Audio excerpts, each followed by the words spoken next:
Boa tarde, senhoras e senhores. Aqui é Leon Weinstein, ao microfone de Los Angeles, Califórnia. Hoje vamos falar sobre duas realidades.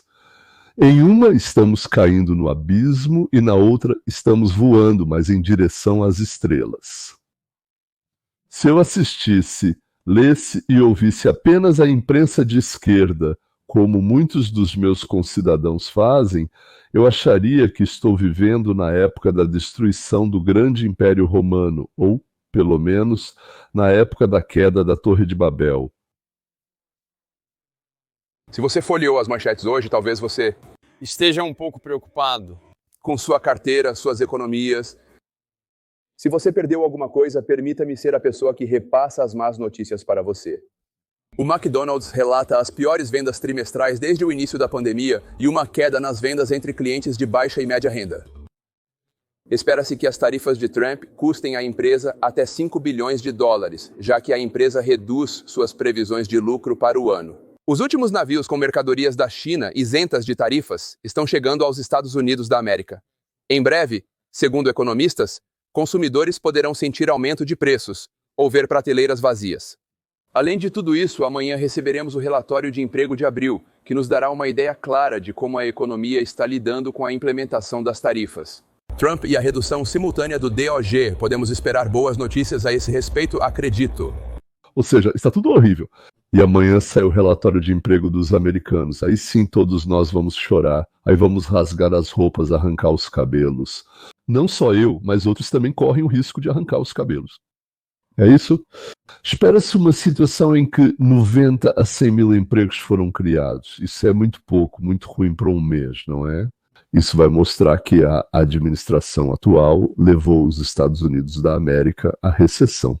E ele disse que eles estão sonhando, então isso são 35 a 38 mil empregos, o que significaria que não estamos indo em direção à recessão, que pelo menos estamos no limite. Nós não estamos crescendo, mas já que seja com o crescimento, só não queremos cair no abismo. Prevê-se uma queda na renda média das classes mais pobres. E o que é muito importante, nos últimos 4 anos, o emprego foi recebido principalmente por migrantes que vieram de fora. Eles varriam, cavavam, limpavam, mas não havia empregos para os formandos das escolas ou instituições de ensino americanas. Vamos dar uma olhada no relatório após Biden, ou seja, o relatório sobre o desenvolvimento do mercado sob Trump. Pela primeira vez desde o governo Trump, americanos nascidos nos Estados Unidos da América estão conseguindo emprego no país no último mês. Em abril, mais de 1 milhão de trabalhadores americanos nascidos nos Estados Unidos da América ingressaram na força de trabalho, enquanto mais de 400 mil imigrantes nascidos no exterior a deixaram. O que vimos agora é o resultado da política de Trump, tanto externa quanto interna. Os ilegais estão indo embora, os americanos estão sendo contratados e os americanos estão saindo do desemprego e começando a contribuir em vez de tirar dinheiro do fundo comum. E agora a organização de novos empregos. Expectativa ruim, isso é menos de statistic, isso é ruim. Esperança, todos sonham. Incrível, 100, 30, 40, 35, 38. Números diferentes são mencionados. Realidade. Notícias. O relatório de emprego de abril mostra crescimento em meio à incerteza econômica. Convido Meta e Gana com os detalhes. Então, o que vemos nos números? Qual é o contexto aqui? Sim, Amar. Esperávamos uma desaceleração no mercado de trabalho, mas não ocorreu. Observamos uma contratação estável de funcionários. O mercado de trabalho é implacável. Veja os principais números. Em abril, foram adicionados 177 mil postos de trabalho. 177 mil empregos, novos postos de trabalho, e principalmente nos setores onde é necessário ter educação ou habilidade. Isso superou facilmente as previsões. Foram 135 mil, então nem chegou perto. E com o seu podcast diário para 600 mil pessoas. Aliás, para quem entende inglês, eu recomendo isso, que se chama assim Durante toda a semana, ouvimos como a mídia alimenta o medo sobre o relatório de emprego de hoje, assustando os americanos dizendo que estamos prestes a entrar em recessão, que as tarifas de Trump estão destruindo a economia. Recebemos a resposta.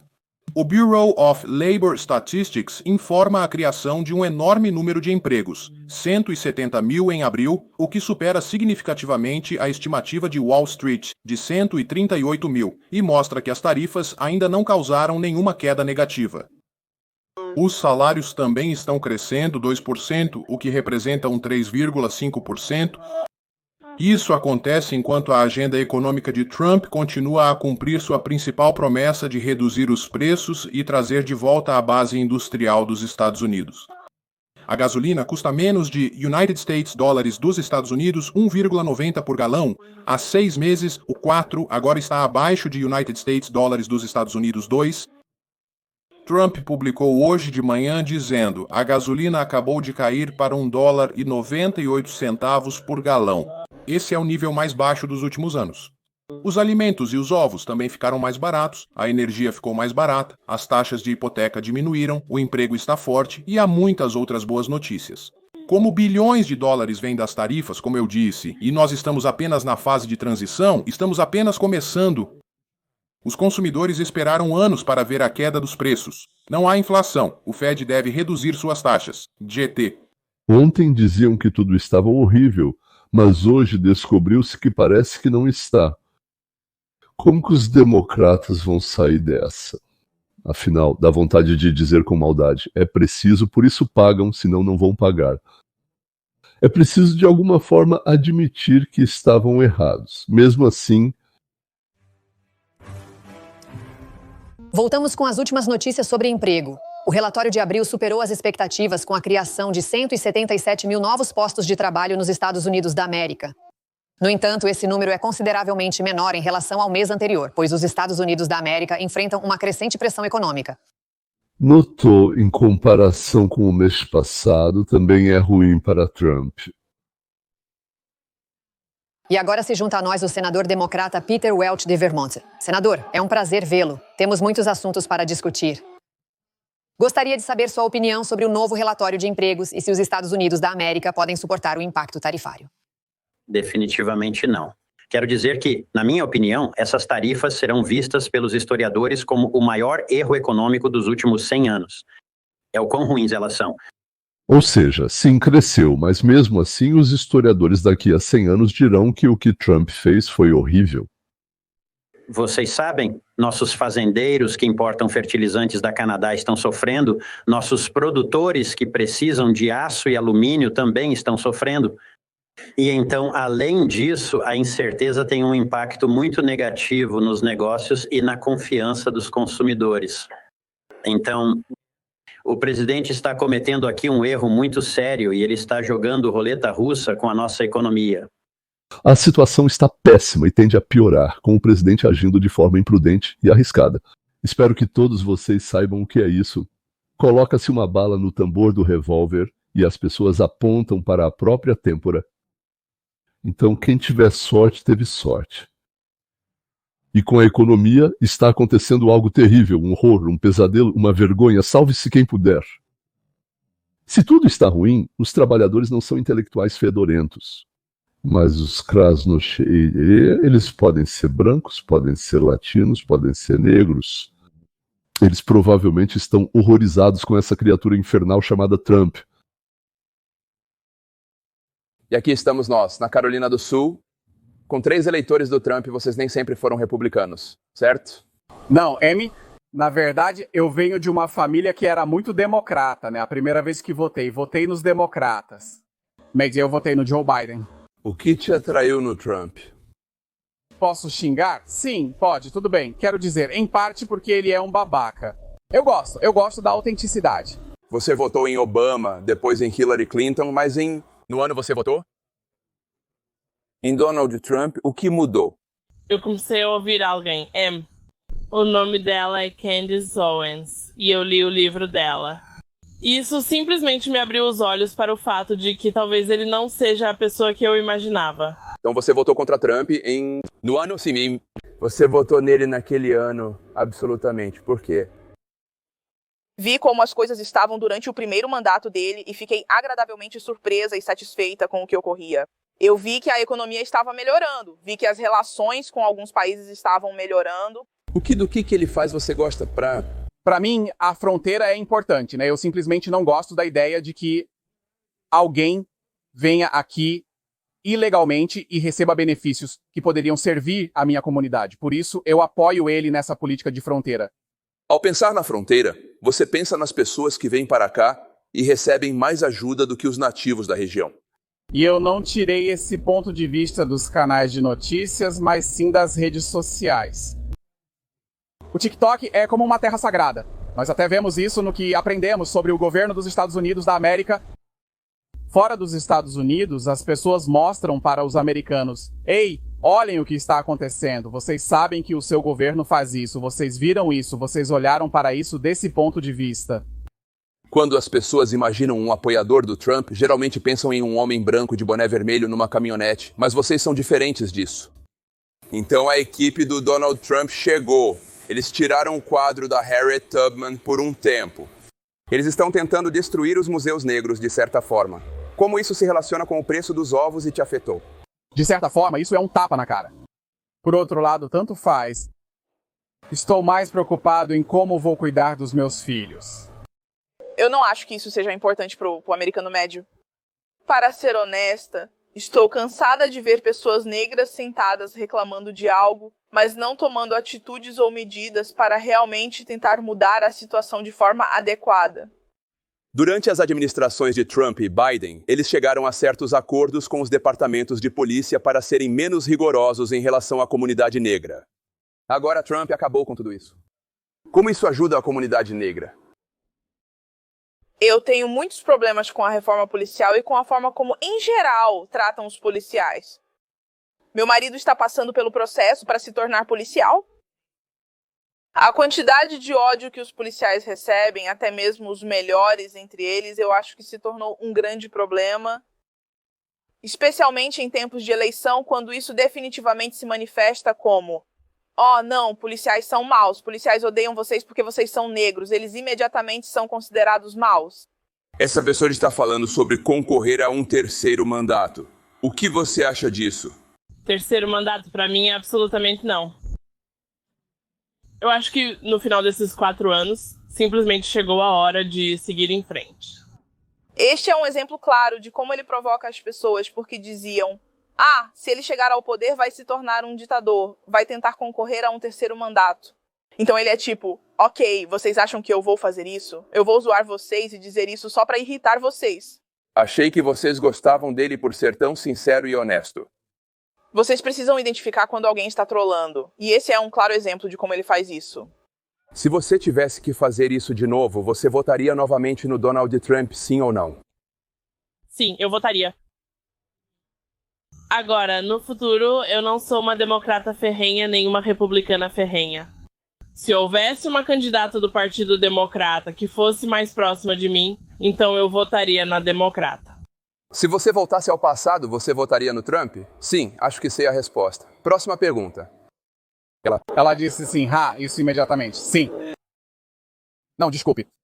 Se você tivesse que fazer isso de novo, você votaria em Donald Trump, sim ou não? 1000%, com certeza. Você não faz ideia de como isso é chocante. E Shereshvoa são jovens negros de esquerda parecendo educados. Antes votavam em Obama e Biden, mas desta vez votaram em Trump. E se votassem de novo, seria novamente no Trump. Isso é a CNN. Como a CNN vai explicar esse fenômeno? Afinal, eles falam o contrário sem parar. Interessante, a maior parte das informações ou desinformação que eles recebem vem da internet. É isso mesmo. Essas redes sociais são terríveis. Eles dizem que a CNN engana as pessoas. E as pessoas são tão ingênuas, né? Não posso nem falar isso porque são negras, mas o que quero dizer é que acreditam em tudo que lhes dizem. De fato, 100%. O que mais me surpreendeu foi o quanto as redes sociais ditam as coisas, especialmente para a geração mais jovem. Ele disse, sim, escuta, estou descobrindo todas essas coisas sobre a América que eu não sabia. Eu fiquei tipo, de onde você... Você está sabendo disso? TikTok, essa foi a conclusão que eles tiraram. É tudo culpa do TikTok que eles estão perdendo por causa do TikTok. Pessoal, vocês são republicanos e estão aceitando a narrativa chinesa sobre os Estados Unidos da América como se fosse muito importante. Mas parar, pensar e tentar entender por que as pessoas confiam mais no TikTok do que em vocês. Interessante, como se fosse por comando. Uma semana atrás, todas as pesquisas, todas, digamos, 90% das pesquisas de opinião pública, começaram a mostrar que Trump está perdendo apoio. Em meados de abril, Trump tinha o apoio de, 12% a mais de jovens do que o democrata. No final de abril, de repente, todas começaram a mostrar que ele estava 4% atrás, menos 12 mais 4, uma diferença de 16%. Em uma semana, sem nenhum motivo. Bem, senhores, isso não acontece assim. Isso é como em 2015 e 2016, quando tiraram 5 milhões de votos do Sanders no computador. De repente, a Hillary passou a liderar a corrida presidencial democrata de 2015 após uma rápida transferência de votos. Bem, vamos ouvir uma pessoa sensata, Victor Kenson. Eu já mostrei ele para vocês várias vezes, Victor Davis Kenson. As pesquisas mostram que Donald Trump está atrás por 4 ou 5 pontos. Mas se você olhar para a pesquisa Rasmussen ou a pesquisa de Mark Penn, um democrata e centrista, Trump está quase empatado. Mas se você olhar mais de perto para a pesquisa em que ele está muito atrás, verá que apenas 37% dos entrevistados votaram em Donald Trump. Mas Donald Trump venceu por quase 1,5 ponto. Não deveria ser, 51% a 49%. Então eles subestimaram os apoiadores do Trump de propósito. O mesmo ocorreu com... Eles entrevistaram mais de 2.000 pessoas, mas apenas 840 foram identificadas como eleitores do Trump. Isso não deveria ser metade? Então, aonde eu quero chegar? Estamos voltando ao que aconteceu em 2016, quando as pesquisas estavam completamente erradas. A mesma coisa aconteceu em 2020, quando eles superestimaram a força do Biden em 4 ou 5 pontos, e depois até mesmo em 2024. A pesquisa no último dia da eleição mostrou que Kamala Harris estava vencendo por 4 pontos. Mostrou que Iowa estava perdendo para Trump por 3 pontos, mas ele venceu com uma diferença de 12 pontos. Então, o que os sociólogos fazem? Não é que Trump não tenha perdido parte do apoio por causa das disputas sobre as guerras comerciais, mas os sociólogos tentam criar um impulso para arrecadar fundos e animar a oposição. Mas não é só engano na mídia e nas pesquisas. Nos ministérios e órgãos, os democratas deixaram agentes adormecidos, vamos chamar assim, prontos para, ao sinal, sabotar ativamente o trabalho da administração. Ou seja, agir de forma que os Estados Unidos fiquem em pior situação. A diretora de Inteligência Nacional, Tulsi Gabbard, está aqui. E ela diz o seguinte: criminosos do Estado Profundo. E ela os alerta, referindo-se a 2 supostos vazamentos de informações confidenciais do Ministério da Justiça para perseguição. Então, 2 e mais estão a caminho. A 3ª transmissão está sendo analisada. Estou aqui para explicar, diretora da Inteligência Nacional, Tulsi Gabbard. É um prazer vê-la pessoalmente. Então, eu li sobre isso. Você me indicou que isso está acontecendo. 2 pessoas foram pegas vazando informações, uma 3ª está a caminho. Você pode me contar sobre a natureza dos vazamentos e como vocês descobriram isso? Primeiro, vamos apontar que sabemos que isso foi um problema por muito tempo. Uma das razões pelas quais os americanos votaram decisivamente em Trump. O objetivo era erradicar a politização e o uso da inteligência como arma, minando a confiança do povo americano na comunidade de inteligência e no estado de segurança nacional. Mas isso também mina diretamente a nossa própria segurança nacional. Por isso, deixei muito claro para o Senado dos Estados Unidos da América e para o povo americano, quando tive a honra de ser nomeada para este cargo, que não permitiríamos que isso continuasse. Nós levamos isso muito a sério. Divulgar informações confidenciais é ilegal. Isso é o cumprimento da promessa e do mandato que o povo americano deu a Trump. Nós conduzimos nossa própria investigação interna. Encaminhamos os resultados ao Ministério da Justiça e ao Federal Bureau of Investigation para uma investigação criminal oficial. Porque isso é um crime e as pessoas precisam ser responsabilizadas para que isso acabe. Quando você era congressista, nós conversamos sobre isso. Há pessoas no departamento que não sabotam, não vendem segredos para a Rússia ou para a China, mas sabotam. Nós também estamos de olho nisso.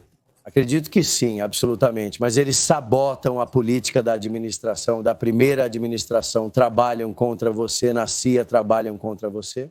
Agora você está descobrindo isso. Então você encontrou pessoas que pareciam estar motivadas a sabotar o presidente? Sim, quando olhamos para os exemplos que vi em pouco tempo em que estou neste cargo, elas consistem principalmente em vazamentos muito seletivos para seus amigos na mídia de propaganda, que distorcem e manipulam diretamente as informações de inteligência.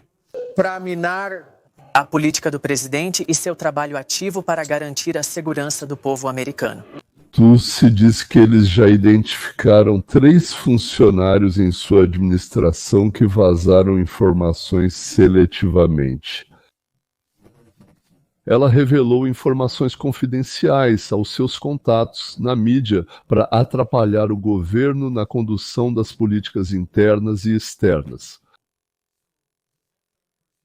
Então, essa terceira pessoa sabe que você está mirando nela? Escola municipal, eu não sei se eles sabem. Tudo bem. Essas são as 3 primeiras investigações que estamos encaminhando ao Ministério da Justiça. Existem outras que ainda estamos conduzindo internamente. Você pode me contar o que eles, escola municipal, fizeram e vamos descobrir se sabemos os nomes deles? Eu não posso entrar em detalhes agora por causa das investigações criminais que o Federal Bureau of Investigation vai conduzir.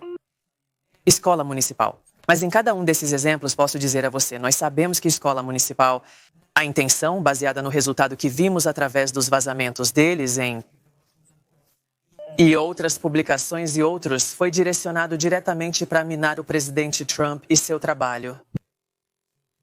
Em cooperação com esse diretor da CIA e do Federal Bureau of Investigation, já que você supervisiona tudo isso, então pode ser qualquer pessoa nesses escritórios sob seu comando. Sim, tudo bem. Nós acabamos de ter o ministro da Defesa e ele também está lidando com problemas de vazamentos. 3 foram demitidos e o 4º pode ser o próximo.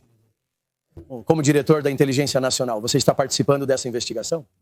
O Ministério da Defesa está conduzindo sua própria investigação, mas não tenho certeza. Eu não fui envolvida ou relacionada a isso. O que estamos analisando diz respeito exclusivamente à comunidade de inteligência, o que significa o escritório da Diretora de Inteligência Nacional, mas também com supervisão sobre 18 diferentes elementos de inteligência, pelos quais eu exerço controle. Para quem não sabe, Tulsi Gabbard, provavelmente em russo, é membro do Congresso pelo Partido Democrata, tenente-coronel da Reserva. A Guarda Nacional coordena e responde no governo Trump pelo trabalho das 18 agências de inteligência dos Estados Unidos, ou seja, todas as agências de inteligência da América. Ela coordena os esforços deles, sua tarefa é garantir a segurança, a proteção do país e de seus habitantes. E o que está acontecendo com a Bolsa de Valores? Aliás, sim, para onde ela está caindo, como nos contam, ou talvez para o lado, ou Deus me livre, para algum outro lugar. Imagino, Larry Kudlow é economista, analista e jornalista. De 2018 a 2021, foi presidente do Conselho Nacional de Economia dos Estados Unidos da América. Larry foi um dos criadores. Isso é o que chamamos de economia. Trump 47, ou seja, até hoje. Ou seja, o que vemos, sentimos e vivemos agora. Ele é um desses caras que a criaram. Acabamos de completar os melhores 9 dias de toda a história do índice 500, que nesse período cresceu 10%. O quê? Os melhores 10 dias na história das mudanças do mercado nas 500 maiores empresas dos Estados Unidos da América. O SP está atualmente em alta. Na verdade, o índice agora está mais alto do que estava no dia da libertação, 2 de abril. O mercado está animado com a possibilidade de acordos comerciais significativos. O mercado está animado com o relatório do Produto Interno Bruto desta semana, onde o crescimento básico realmente foi superior a 3%. O mercado está animado com o relatório de emprego de hoje, que superou as expectativas. O relatório indica um aumento nos empregos do setor privado e uma redução nos do setor público. Você não acha que isso não é bem o que disseram agora há pouco, o que acabamos de ouvir? Eu diria que é exatamente o oposto, ou talvez distorcidamente o oposto, mas ainda assim o oposto. O mercado comemora a inflação zero em março, citando o presidente Trump. O mercado celebra o 1980 a queda nos preços dos alimentos e energia, a redução das taxas hipotecárias e o forte nível de emprego. E sim, ele também está certo ao dizer que o Fed deve reduzir sua taxa dos fundos federais e eu acho que os mercados de ações também sentem isso. Mas isso não é tudo. O mercado sabe que um grande e belo projeto de lei vai passar pela Câmara dos Deputados e pelo Senado, incluindo novos benefícios fiscais pessoais com isenção de impostos, gorjetas, horas extras e benefícios da Previdência Social. O mercado gosta do retorno à depreciação imediata de 100% para máquinas e equipamentos, com efeito retroativo a partir de 20 de janeiro de 2025. Aliás, isso vai aumentar o lucro. O lucro é a base das ações e a base do crescimento real dos salários para os trabalhadores da classe média. O mercado adora a alíquota de imposto de 15% para empresas que produzem nos Estados Unidos, o que também é bom para o lucro, que é a força vital de toda a economia. O mercado também gosta de investimentos em fábricas, que também terão direito a 100% de depreciação acelerada no primeiro ano, retroativa a partir de 20 de janeiro. Essa é uma política excelente para a contratação de trabalhadores de colarinho azul e para um aumento significativo dos salários, para cobrir as despesas domésticas e muito mais. Entendo que certas coisas podem ser confusas para você. Por exemplo, sob o Biden, uma empresa gastou, digamos, 100 milhões de dólares em novos equipamentos. E para contabilizar essa despesa, né, ou seja, deduzi-la, não sei se você entende esse termo ou não, ela não podia deduzir tudo de uma vez, ela tinha que deduzir 20% ao longo de 5 anos. O que isso significa? Digamos que você tenha 250 milhões de dólares. Você precisa pagar metade em impostos, mas pode deduzir despesas. Com Biden, 100 milhões, mais 20 milhões, comprou por 100, deduz 20. Não faz sentido, certo? 250 menos 20 é igual a 230 milhões. Metade disso, digamos assim, é 115 milhões que você tem que dar para o governo. Agora, o que Trump diz, comprou por 100 milhões, 250 menos 100 é igual a 150. Ou seja, agora você tem que pagar a metade. Se pagarmos a metade de 150, isso dá 75 e não 115. Você sente a diferença, sim? Isso não significa que ficou bom para as empresas ricas ou para os indivíduos ricos. Isso significa que as empresas podem e vão gastar isso no desenvolvimento, na expansão da produção, na criação de novos empregos. Ninguém esconde esse tipo de dinheiro debaixo do colchão. Bem, ninguém. Mesmo quando o dinheiro é depositado no banco, ele volta a circular através de investimentos, sem que vá para o governo. Eles enviaram isso para a Nicarágua para que ensinassem às crianças nicaragüenses que a homossexualidade também é algo bom. Os jornalistas liberais olham para isso com os olhos, mas parece que não usam a razão. Eles mentem sem parar, perdem o público, e então os anunciantes dizem: 1 segundo, ninguém está assistindo vocês, por que devemos pagar pela publicidade? E começam a cobrar pelo anúncio de acordo com quantas pessoas realmente assistem. E esses jornalistas começam a ser demitidos. Acabou de acontecer, um ícone, um verdadeiro ícone do liberalismo. Rachel Maddow recebia 30 milhões de dólares por ano, mas um ano atrás, com muita dificuldade, imploraram e convenceram ela a reduzir, que horror, até 25 milhões por ano, esse é o salário dela. E agora ela não tem mais audiência, não tem. Pediram para ela sair. Ou seja, ela ou fica com eles, por assim dizer, ou ganha ainda menos, ou começa até a implorar para todos os seus funcionários. O que você acha que ela começou a fazer? Você adivinhou? Você adivinhou? Reichel, me du? Os dias de ouro dela, com uma renda de 25 milhões de dólares por ano, talvez estejam chegando ao fim. Então você se lembra do programa 100 dias? Ela realmente trabalhava 5 noites por semana, tá? Imagine a loucura. Sim, ela tinha que trabalhar 5 noites por semana. Agora ela está voltando para uma vez por semana. Mas não tenho certeza se isso vai continuar. E sabe como sei disso? Tudo passa. Todo produtor que ela tem basicamente já está indo embora. Todos, exceto o próprio produtor executivo principal, eram pessoas que estavam lá desde o início do programa e ajudaram a criá-lo junto com ela. Ele só disse sayonara ontem, e então toda a equipe de produção dela, exceto o chefe principal e o produtor executivo, todos eles foram demitidos. O que está rolando lá? Sei que eles precisam economizar grana, droga... Poxa, é preciso... Tem que pagar salário, Rachel, certo? 25 milhões de dólares. Mas o meu verdadeiro pensamento sobre tudo isso é que eles também estão gradualmente se livrando dela. Porque, como eu já disse, você não pode existir no mundo como uma empresa de mídia quando você paga esses salários realmente enormes e não consegue obter nenhum retorno sobre seus investimentos. Quero dizer, tudo mudou muito. A estrela, se é que podemos chamá-la assim, Rachel Maddow, está perdendo sua mão direita, já que o derramamento de sangue na rede liberal continua ou se intensifica. Isso porque eles estão demitindo todos, pois não têm mais dinheiro. Era, como nos velhos tempos, uma compra bastante boa para a Comcast, quando eles reuniram todos esses canais a cabo e pensaram: ótimo, podemos simplesmente imprimir dinheiro. Exceto que algo mudou e, de repente, esses negócios rapidamente se tornaram um peso morto. E quando você tem um peso morto combinado com dores de cabeça políticas, esse realmente não é o tipo de negócio em que você quer estar. Por isso, antes da separação, eles tentam entender o que é necessário e o que não é.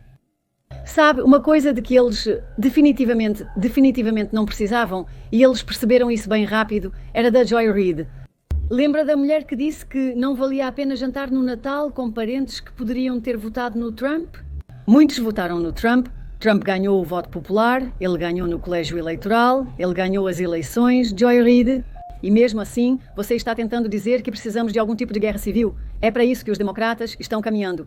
Tudo bem, eles só querem simplesmente cancelar metade do país e isso é, por assim dizer, o método deles. E por isso que eu acho que a rede começou a perceber, sabe, que isso provavelmente não, ou pelo menos não essa rede. Vai ser a Comcast, a empresa-mãe, Brian Roberts, que administra lá o diretor-geral. Sabe, e ele não é louco como Heikel ou Joy Reid. E por isso eles começaram a tomar algumas decisões. E ela foi uma das primeiras com quem eles romperam, junto com todos da equipe da Rachel. Eu queria que vocês ouvissem por que os telespectadores pararam de assistir a esses programas. Rachel, por exemplo, uma pessoa doce, maravilhosa, jovem, disse aos telespectadores que se seus parentes votaram no Trump, vocês deveriam romper relações com eles. Antes do Natal, ela disse que de jeito nenhum você deve concordar em sentar à mesma mesa de festa com inimigos. Nesse caso, os inimigos são os trumpistas. Nós éramos e somos seus inimigos, senhoras e senhores. E ela tentou convencer os jovens a assistirem, por assim dizer. Ela assistiu. Bem, a chamada juventude não é de 18 anos, digamos, quando tem 25 a 40, sim. Mas convencer essa juventude de que seus pais, seus irmãos, irmãs, família, amigos, se eles não votaram no partido que Rachel queria, então eles são inimigos. Por isso ela recebia 25 milhões de dólares por ano por essas negociações. Senhores, a América não quer mais considerar filhos ou pais como inimigos, não quer pensar em quem seus parentes votaram e com quem deve cortar relações por causa de divergências políticas. É isso que querem os formados das universidades americanas que passaram por um curso completo de doutrinação e em estado de completa perda de razão, trabalham na televisão, no rádio, nos tribunais, nas universidades, nos museus, e em inúmeras organizações criadas com dinheiro roubado dos trabalhadores americanos, escondido pelo Partido Democrata. Essas organizações mantêm centenas de milhares, não estou exagerando agora, elas mantêm centenas de milhares de desocupados que estudaram para se tornarem especialistas em movimentos de, como eles chamam isso entre eles, pela defesa dos direitos das mulheres na Nigéria no século XVIII. Vou ensinar vocês agora, em vez de 5 anos, com uma frase só. As mulheres na Nigéria no século XVII não sabiam que tinham ou podiam ter direitos. Então, uma especialidade muito necessária, elas aprendiam em massa o essencial. Então, precisamos de zeladores, precisamos de psicoterapeutas. E a terceira, a profissão mais importante, é o instrutor de transição suave psicológica para crianças que mudam de gênero feminino para masculino, de masculino para feminino e assim por diante, para crianças em idade escolar primária. Compreendo que distorci completamente essa especialidade, mas ela existe e é voltada para crianças. Acho que temos muito mais especialistas formados do que crianças que querem mudar de gênero nessa idade. Essas pessoas estão reunidas em milhares de organizações sem fins lucrativos e são usadas para resistir às ações dos republicanos, difamando-os nas redes sociais. Por exemplo, na Rússia existem essas fazendas, ou como eles chamam lá assim, Pargolovo, como é mesmo o nome. Bem, eles ficam lá, Lugovo, não lembro exatamente onde, perto de Leningrado, perto de Petersburgo. Foi em algum lugar assim, a principal era lá. Por isso agora chamam então por esse nome. De qualquer forma, lá pelo menos contratam. Aqui, os formandos das universidades são convidados para trabalhar após se formarem, pelo que eu soube. E eles ficam sentados o dia todo e tentam escrever besteiras durante várias conversas nessas redes sociais, recebem frases, claro, eles as jogam lá, processam e assim por diante. Além disso, eles fazem outra coisa importante, organizam ou ajudam a organizar manifestações de protesto. Eles atiram pedras nas concessionárias da Tesla e riscam carros com pregos, seja de pessoas de quem não gostam, seja de proprietários de Tesla. Eles furam pneus, né? Se tiverem força suficiente, é claro, mas normalmente para isso usam caras mais fortes. Aliás, já furaram meus pneus 11 vezes. Construí uma cerca com portão e agora estou muito satisfeito com o resultado. Eu a construí. E essas pessoas usam essas ações para outras iniciativas importantes e voltadas para a melhoria da vida da população. Por exemplo, atirar pedras nas vitrines de lojas caras. E depois, com um martelo, quebram os vidros restantes. Eles usam luvas, como as usadas para pegar uma frigideira quente. Retiram os vidros e limpam tudo. O caminho para o ganho fácil. Falando simplesmente, eles começam com políticos do Partido Democrata, apresentadores, funcionários de organizações sem fins lucrativos, democratas e organizações não governamentais. Né? Assim como os marginais contratados por eles, eles são ladrões, ou, na melhor das hipóteses, cúmplices de ladrões. Escolha uma das duas. Bem, também podem ser completos idiotas, o que também acontece. Ok, vamos encerrar por aqui. E se alguém quiser, vocês podem ver que na fila de vídeos há alguns nos quais o nome está escrito em verde, não em branco, não em amarelo, mas especificamente em verde. Esse é o vídeo que é feito especialmente para os patrocinadores. Queremos arrecadar algum dinheiro para o canal, então desculpem, mas são vídeos extras, trabalho extra. Então, voluntários, nós fazemos tudo isso para que, digamos assim, venha um pouco de dinheiro para o canal. Por mês é preciso gastar $4, talvez mais. Se for mais, a gente aceita também. Ou seja, se você errar e escrever 44, a gente aceita também. Bem, 4 por mês. Mas se você pagar adiantado pelo ano, aí, sabe, vai ser $3 por mês.